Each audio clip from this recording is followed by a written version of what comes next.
Ja, dames en heren, meneer de Klerk, baie dankie vir die geleentheid om hier te praat. Het is 'n baie groot verantwoordelikheid, want ek skat nie net die tema nie, maar ook die verantwoordelikheid om by die tydskedule te hou. Want as ek te lank praat, gaan die hele konferensieprogram onderbrug word.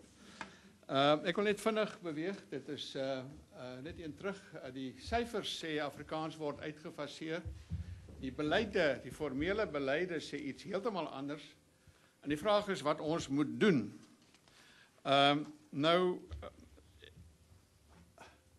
Ons het eintlik 2 periodes gehad van selfvervullende profesieë.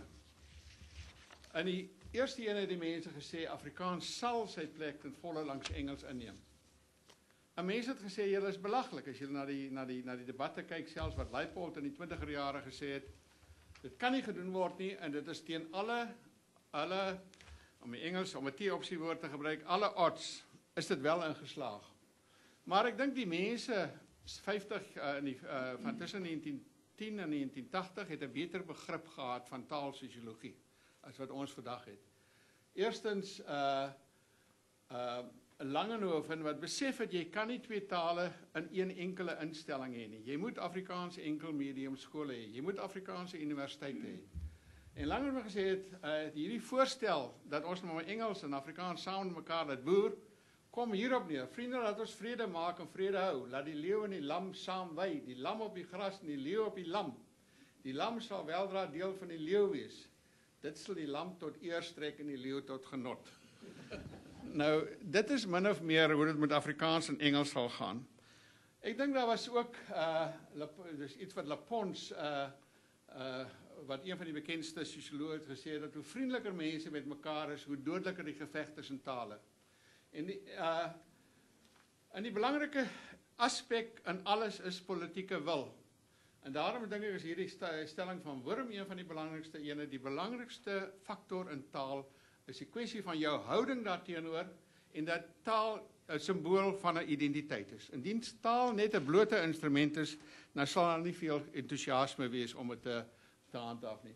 Nou die Afrikaans sprekende gemeenskap het die amper onmoontlike reg gekry dat in die loop van die 20ste eeu was daar net 4 tale wat van 'n blote kitchen language, van 'n patois, ontwikkel het tot 'n taal wat in al die openbare funksies 'n rol speel in die 20ste eeu en dit is daardie 4, Afrikaans, Hindi, Hebreeus, Maleis, Indonesies. Ook die enigste nie-Europese, nie-Asiatiese taal met volle universiteitsstatus. Ek dink ons is baie keer nie bewus van die geweldige prestasie wat behaal is nie. Nou, die volgende ding is dat ons 'n tweede fase gekry het dat Afrikaans kan nie meer of mag nie meer 'n volwaardige plek inneem nie. Nou die faktore ken ons almal, is globalisering, regeringsbeleid, maar die belangrikste sou ek sê verswakte wil en selfmutilasie, selfskending. Nou as vat byvoorbeeld Universiteit Stellenbosch, die sou dieselfde kon doen met Pretoria waarskynlik, 83% Afrikaans sprekende studente wat hoofsaaklik en konsekwent Afrikaans verlang of daarmee sal saamgaan en 43%, maar as jy kyk na die Stellenbosch se aanbod, is daar 'n dramatiese daling in die Stellenbosch se aanbod van die A-opsie. En daarom kom ons by die volgende stelling van Gerard Komrey, wat hy gesê het, Afrikaans is eintlik lewendood, is 'n Nederlandse literator, is lewendood, is soos 'n gesonde, spartelige liggaam waarvan mense besig is om die ledemate af te sny.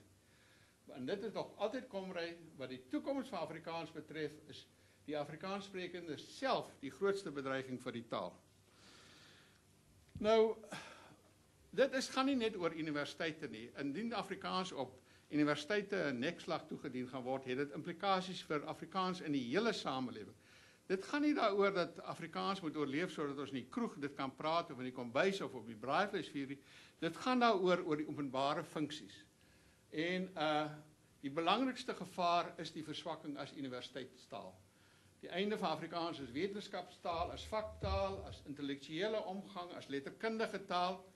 En dit beteken die ondergang mettertyd van boeke en koerante en die Afrikaanse uitvoerende kunste. En tydens die taaldebat van 2006, dink ek, 2005, het André Brink en Etienne van Heerden en nog 'n jonger Afrikaanse skrywer wat 3 geslagte van Afrikaanse skrywers verteenwoordig en gesê dat indien hierdie dubbelmedium T-opsie opstelling moes deurgevoer word en staande bly, nou sal daar oor 'n geslag nie meer Afrikaanse romans wees nie. Nou selde wat ek en André bring met dinge eens is. Nou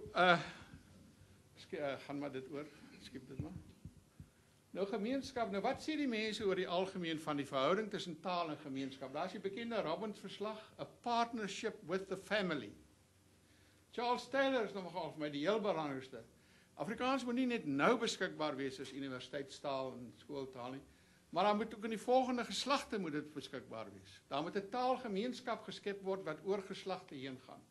En die Rousseau het ook baie interessant geskryf dat die historiese Afrikaanse universiteite, daar is die dubbele funksie van die universele en die gemeenskapsgerigtheid. En jy kan nie die T-opsie gebruik wetende dit beteken die ondergang van die partikuliere nie. Jy moet die wense van die ouers en die alumni respekteer. Universiteite kan nie die reg aanmatig om namens die studente te besluit in watter taal hulle onderrig moet word nie.